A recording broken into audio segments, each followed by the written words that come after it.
नमस्कार, मैं बहराज और आप देख रहे हैं द भारत नाउ। बिहार में पस्त होती राजनीतिक जमीन को बचाने के लिए और नीतीश कुमार और तेजस्वी को हार की धूल चटाने के लिए बीजेपी ने सम्राट चौधरी को बिहार बीजेपी का प्रदेश अध्यक्ष बनाया। बीजेपी और राजनीति के जानकारों का मानना है कि सम्राट जदयू और राजद दोनों के लिए एक ब्रह्मास्त्र साबित हो सकते हैं। ऐसे में बीते कुछ दिनों में राजधानी पटना और बिहार के कई इलाकों में पोस्टर लगाए गए, जिसमें बिहार भाजपा के नए प्रदेश अध्यक्ष सम्राट चौधरी की तुलना सीधे यूपी के सीएम योगी आदित्यनाथ से कर दी गई। इसके बाद से बिहार के सीएम के तौर पर सम्राट चौधरी को देखा जाने लगा। लेकिन मुख्यमंत्री बनने की ये जंग इतनी आसान नहीं है। इसकी वजह है एक मजबूत विपक्ष। जी हाँ, बीजेपी की दूसरी ओर राजद लालू प्रसाद यादव के बेटे डिप्टी सीएम तेजस्वी यादव खड़े हैं, जिन्हें जेडीयू के नीतीश कुमार से लेकर आरजेडी पार्टी के कई कद्दावर नेताओं का साथ मिला हुआ है। 2025 का मुख्यमंत्री उन्हें मान चुके हैं। अब ऐसे में पिछले कुछ दिनों में ये सवाल भी खड़ा हुआ और बड़ी तेजी से उठ रहा है कि बिहार के लिए कौन ज्यादा बेहतर है, सम्राट चौधरी या फिर तेजस्वी यादव। बोलने की कला की अगर बात की जाए तो तेजस्वी जहां आग हैं, तो सम्राट चौधरी किसी धधकते हुए शोले से कम नहीं है। अपने भाषणों से जहां एक तरफ विधानसभा में तेजस्वी विपक्ष की सिट्टी बिट्टी गुल कर देते हैं, तो वहीं दूसरी तरफ सम्राट चौधरी की वाक कला भी बिहारियों की पसंद बनती नजर आ रही है। सम्राट चौधरी आरजेडी में रहे, जेडीयू में भी, और इसके बाद अब वो बीजेपी में है। इस इतिहास के बावजूद बीजेपी ने सम्राट चौधरी को बिहार बीजेपी का सबसे बड़ा पद दिया।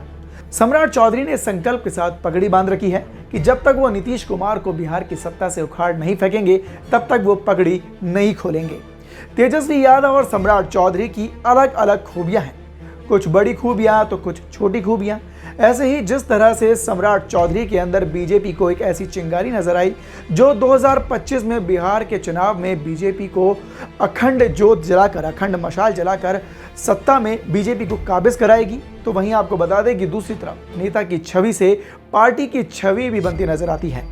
हालांकि अभी चुनाव का समय नहीं है, लेकिन 2024 का समय बहुत दूर नहीं है जब लोकसभा का चुनाव होना है। 2025 में विधानसभा का भी चुनाव है, इसलिए जनता तेजस्वी और सम्राट चौधरी के बीच तुलना कर रही है कि कौन बेहतर है। तो आइए इसमें हम आपकी थोड़ी सी मदद कर देते हैं और बताते हैं कि इनके बीच में तुलना किस प्रकार है। राजनीतिक विरासत के तौर पर अगर देखा जाए तो इस मामले में एक तरफ जहां तेजस्वी यादव पर लालू का आशीर्वाद है, तो वहीं दूसरी तरफ सम्राट चौधरी पर शकुनी चौधरी का। एक तरफ इन दिनों जहां पूरा लालू परिवार कोर्ट कचहरी के चक्कर काट रहा है, तेजस्वी पर आय से अधिक संपत्ति होने का आरोप है और वो सीबीआई सहित ईडी जैसी एजेंसियों के निशाने पर है। वहीं दूसरी तरफ ऐसे आरोप अभी फिलहाल सम्राट चौधरी पर नहीं लगे हैं, यानी कि सम्राट चौधरी की छवि फिलहाल साफ है।